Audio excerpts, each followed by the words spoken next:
Hello students, hope you all are fine at your home in your summer vacations. Let's continue. Last video में हमने discuss किया था कि चाहे एक मैग्नेट हो, चाहे एक वायर हो जिसके अंदर से करंट फ्लो कर रहा हो, तो वायर जिसके अंदर से करंट फ्लो हो रहा हो वो भी मैग्नेट की तरह ही बिहेव करता है, ठीक है। और अगर नॉर्मल मैग्नेट है वो भी अट्रैक्शन करता है, तो नॉर्मल अपना जो वायर है जिसके अंदर करंट फ्लो कर रहा है वो भी अट्रैक्शन प्रॉपर्टी शो करेगा लाइक अ मैग्नेट, ठीक है। सबसे पहले किसने ढूंढ के बताया था ये? हैंस क्रिश्चियन ऑयस्टर के साइंटिस्ट थे सन 1820, ठीक है। नेक्स्ट आगे अपना जो है हैंस क्रिश्चियन ऑयस्टर ने ये तो बता दिया कि भाई हमारा जो करंट है वो फ्लो होगा कंडक्टर में से, तो वो अपने आसपास मैग्नेटिज्म बनाएगा, लेकिन उसका हम दैनिक लाइफ में कहां पर उपयोग करते हैं, कहां पर उसका एप्लीकेशन, उसका पहला एप्लीकेशन यहां पर आता है, इसको हम बोलते हैं इलेक्ट्रोमैग्नेट। तो ये एक्सपेरिमेंट क्लास में हमने डेमोंस्ट्रेट करके दिखाया था। इसमें क्या था कि हमारा एक यहां पर आयरन ले लिया गया है, दूसरा इलेक्ट्रिसिटी का सोर्स लिया गया है जिसे हम सेल बोलते हैं, बैटरी भी कह सकते हैं अगर आपको ज्यादा वैल्यू चाहिए करंट की, ज्यादा स्ट्रॉन्ग मैग्नेट बनाना है। हमने वायर ली है, वायर को यहाँ पर बाउंड अप किया है आयरन नेल के ऊपर, इसके वजह से यहाँ पर करंट प्रोड्यूस होगा जो सेल करंट प्रोवाइड करेगा, इस वायर में से फ्लो करेगा, उसके वजह से मैग्नेटिज्म का प्रोडक्शन होगा। मैग्नेटिज्म के प्रोडक्शन की वजह से ये आयरन नेल बिहेव करेगी like a magnet.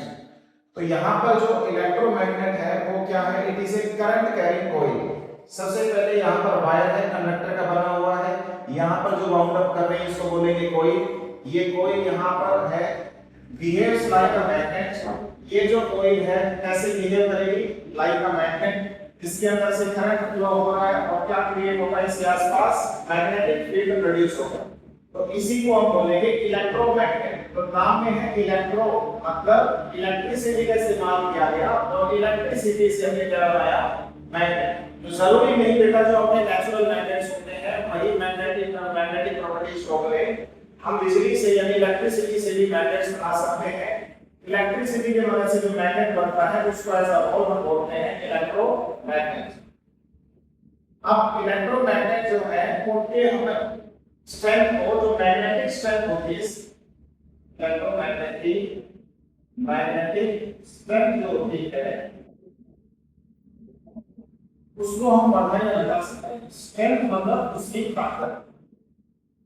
Magnetic power हम इंक्रीज या डिक्रीज कैसे करें? उसके कुछ फैक्टर्स होते हैं।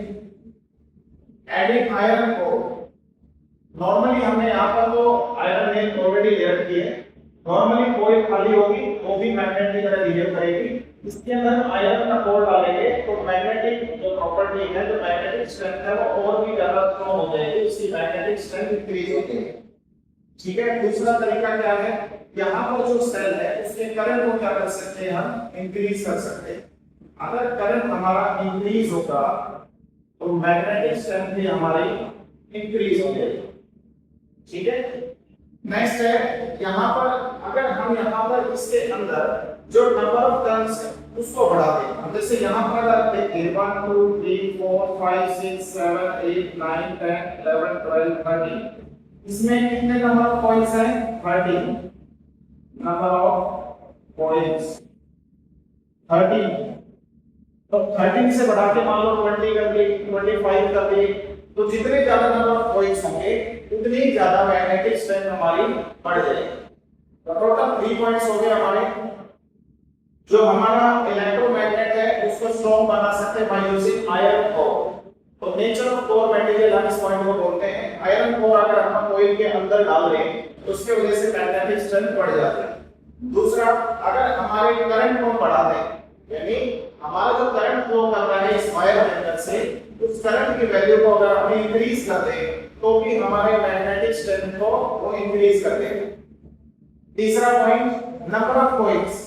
जितनी नंबर ऑफ कॉइल्स यहाँ पर है उनको इंक्रीज करते हैं। जैसे मान लो कि 30 है, 30 के जगह 20 ले लो, 25, मतलब ये नंबर ऑफ कॉइल्स मतलब जो हमने राउंड्स लिए हैं, जितना हमने तार को लपेटा है वो ज्यादा अगर लपेटेंगे, ज्यादा टर्न्स अगर हम देंगे तो ज्यादा टर्न्स देने की वजह से भी मैग्नेटिक स्ट्रेंथ इंक्रीज होगी। ओके, ये टॉपिक अपना अच्छे से रिवाइज कर लेना। Hope you all understand this topic. Okay, thank you.